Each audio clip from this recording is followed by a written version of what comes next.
My name is Jeremy Walton, and this is the cinematography of Ozark. Let's go! Season 4 of Ozark recently was released, and it's a show I've been watching since the beginning. I have mentioned the show once or twice in other videos, but never really took a deep dive into the cinematography. Since they're wrapping up the show this year in a part 1 and part 2 season, I thought why not have a look at the show and cover cameras, lenses, and the overall look of Ozark. The best place to start is the camera choice when developing the look for Ozark. The cinematographer for the first 2 episodes was Pepe Avella de Pino, but they also had cinematographer Ben Cutchins that worked with Jason Bateman, who was tackling directing duties as well as acting. This was a unique situation in that I was invited to be a part of the process of developing the look. It was me, Jason, and Pepe talking about the show's look and testing out different cameras and lenses. If you have the time, go on IMDb and check out shows you like, and you'll see how directors and cinematographers rotate during production. That's not always the case, but it's pretty common. Now you're probably thinking they used RED or ARRI for their camera of choice. Well, that's not the case for this production. You have to remember season 1 of Ozark aired July of 2017, and with roughly a 12-month turnaround for a season, they were choosing a camera and shooting in 2016. It doesn't seem that long ago, but a lot has changed in technology and what's available with cameras. Because of the Netflix 4K mandate, they had a choice of shooting on RED or going with the Panasonic VariCam 35. We did a lot of tests with the VariCam and the RED, and I was really happy with what the VariCam was giving us. We found that we were a little afraid of how the RED camera handles greens. We were going to be surrounded in greens while shooting summer in Atlanta, and the RED just looked a little too digital. Another reason, if you've watched the show, it's dark, and I'm talking in the literal sense. After testing, the VariCam 35 had the filmic qualities they wanted and the ability to shoot in low light, which was part of the look they were going for. There were a few times that I had a crazy setup on a crane and didn't have quite enough light or enough time to add a bunch of light. We basically switched the native ISO to 5000, and I was really impressed with the results. Heading into season 3, things changed a bit in many ways, but camera choices opened up. Cutchins opens up about the VariCam being a Super 35 camera, and the production was looking into a full frame sensor. He goes on to say, "I'm not a RED person, so we have tested the Alexa LF and Venice." Form factor was a big component to the camera choice, and the Sony Venice had an edge over the Alexa LF because of size, and at the time the Mini LF wasn't available. Having a larger sensor helped with low light situations as well.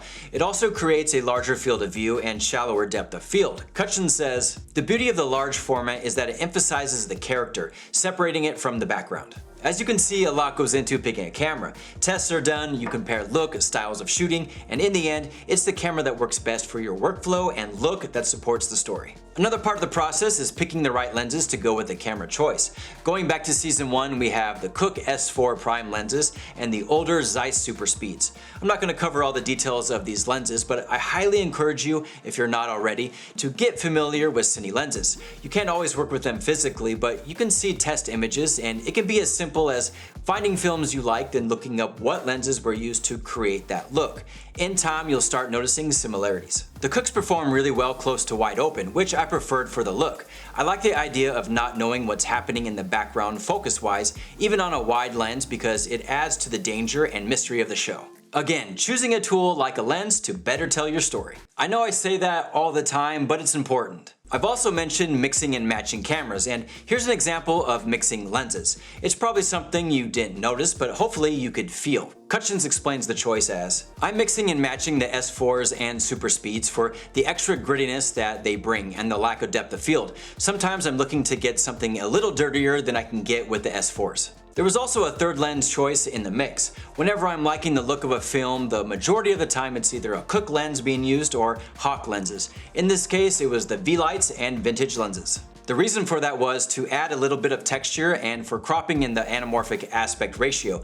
We actually had an interesting aspect ratio in this since it was 2:1, but it worked and Netflix liked it. In season 3, we moved on to a new full frame camera, and along with that, new lenses. They had the same idea or thoughts as they did in season 1 and 2, but they pushed it even further. The lenses we tend to use the most, especially on day exteriors, are a set of Leica Rs, which are vintage. You know, still lenses that have been rehoused to use on a digital cinema camera. Most of the time they were using the 35, 50, and 80mm lenses, and with the full frame camera, your lenses get a little wider. When Cutchins was talking about his lens choices, he says, I was intrigued to use the wider aperture to create more character separation.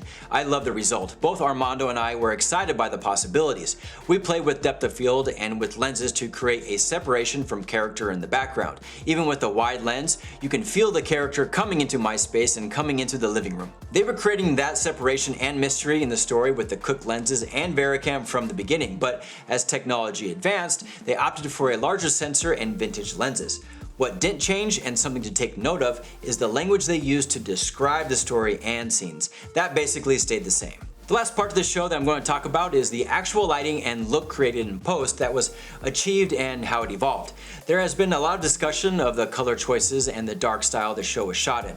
Personally, I liked it and enjoyed distinct color palettes. I didn't find the actual exposure too dark. I would call it more grounded in reality. Bright and warm is comfortable, but we don't want the audience to be comfortable. How dark is too dark? It kept me up at night in the beginning, but you get more comfortable as you practice. Speaking of reality, next time you watch the show, look how many practicals like lamps are in the room but aren't on.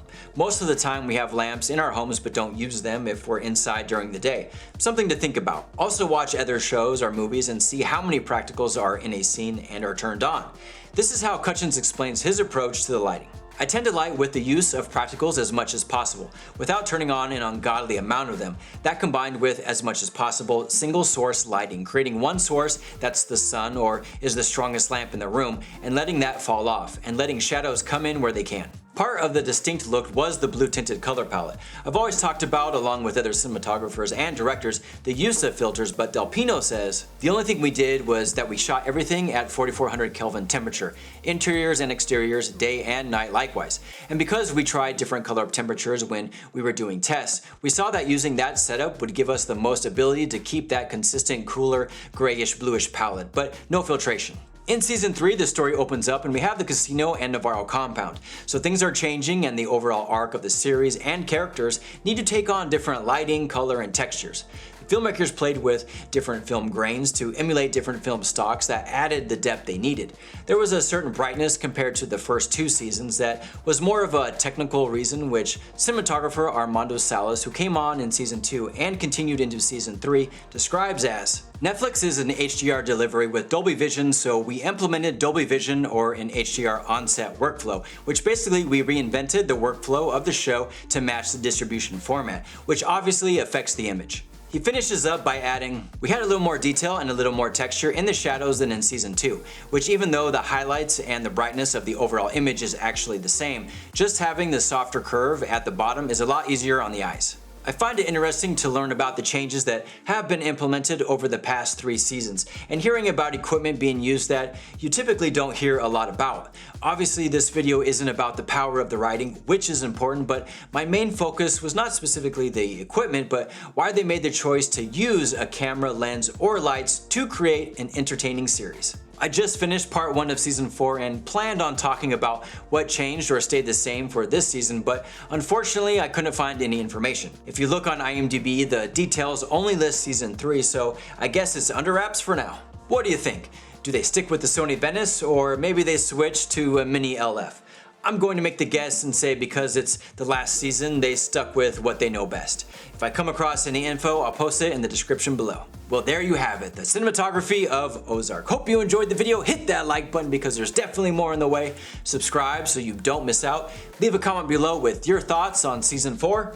Until next time, it's a wrap.